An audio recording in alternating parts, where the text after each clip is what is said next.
கர்த்தருக்கு ஸ்தோத்திரம்.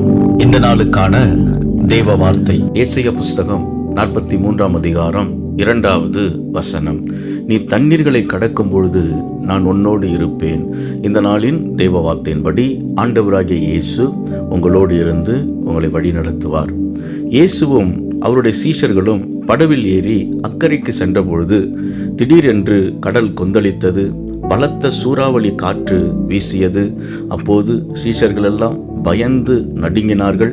ஆண்டவராகிய இயேசு காற்றையும் கடலையும் பார்த்து அமைதலாயிரு என்று கட்டளையிட்ட பொழுது காற்று அமைதலானது, கடல் கொந்தளிப்பு நின்று போனது. ஆண்டவராகிய இயேசு சீஷர்களுடைய பயத்தை நீக்கி சமாதானத்தையும் சந்தோஷத்தையும் அவர் கொடுத்தார். அன்பானவர்களே, சில பயத்தின் சூழ்நிலையை நீங்கள் எதிர்கொள்ளும் பொழுது ஆண்டவராகிய இயேசுவை நோக்கி நீங்கள் விண்ணப்பம் பண்ணுங்கள். அவர் உங்களுக்கு சமாதானத்தை தருவார். எல்லா பயத்துக்கும் உங்களை நீங்களாக்கி அவர் விடுதலை செய்வார். விசுவாசியுங்கள், மகிழ்ந்து களி கூறுங்கள். இயேசு உங்களை ஆசீர்வதிக்கிறார். ஆமேன்.